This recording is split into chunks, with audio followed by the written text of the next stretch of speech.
Hello friends, இஃப்தாருக்கு Maggi வச்சுட்டு சிம்பிளாக செய்கிற மாதிரி ஒரு ரெசிபி. இது மேக்ஸிமம் எல்லாருக்கும் தெரிஞ்சிருக்கும். மேகி லாப்பே அது மேகி ஆம்லேட் என்னோட ஸ்டைலில் எப்படி செய்யலான்னு பார்க்கலாம் வாங்க.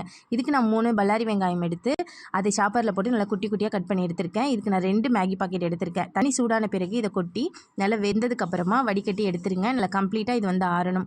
நம்ம வெங்காயத்து கூடயே பச்சை மிளகா அதுக்கப்புறம் மல்லித்தலையும் போட்டு சாப் பண்ணிடணும். இப்போ இந்த ஆறின மேகி கூட இதை ஆட் பண்ணிடுங்க. இது கூடவே கொஞ்சம் மேகி மசாலா சேர்த்துருக்கேன். உங்களுக்கு வேணும்னா நீங்கள் ஸ்கிப் பண்ணிடலாம்.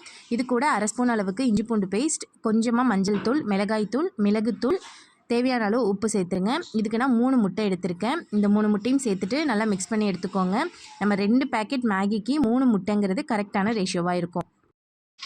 நல்லா இந்த அளவுக்கு மிக்ஸ் பண்ணிவிடுங்க. நல்லா மசாலா எல்லாமே மேகியோட நல்லா பிளெண்ட் ஆகணும். இப்போது பேனை வச்சுட்டு பேன் நல்லா சூடானதுக்கப்புறமா நம்ம ஆம்லெட் மாதிரி ஊற்றி எடுத்துக்கலாம்.